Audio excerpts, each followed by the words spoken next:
Pinagsabihan ni Mark Cuban ang isang fan na umupo na lang.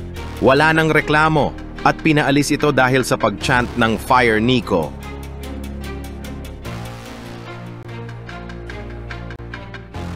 Ang dahilan sa gulong ito ay yung pagkaka-trade pa rin kay Luka sa Lakers. Bago tayo magpatuloy, kung bago kayo sa channel, huwag kalimutang mag-like at subscribe para sa mga bagong videos. Magpatuloy na tayo. Ang sitwasyon ng Dallas Mavericks ay nagiging sobrang pangit, inaalis nila ang mga tagahanga na sumisigaw Fire Nico o katulad bagay.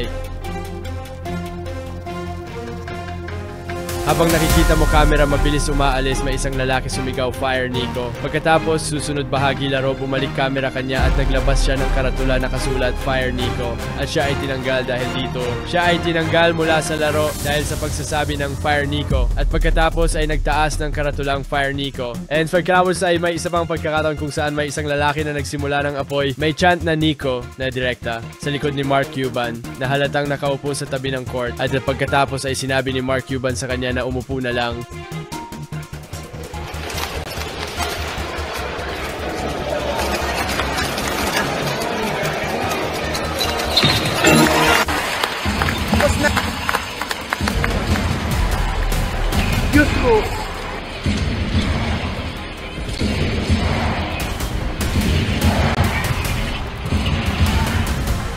At hindi lang niya siya pinagsabihang umupo, kundi tinanggal din siya.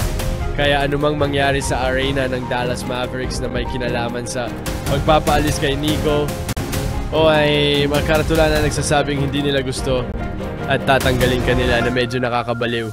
Pero yan ang kasalukuyang estado ng Dallas Mavericks matapos ang trade kay Luka Doncic. Salamat sa panonood. Kung nagustuhan nyo ang video, huwag kalimutang mag-like at subscribe para sa mga bagong videos. God bless sa lahat.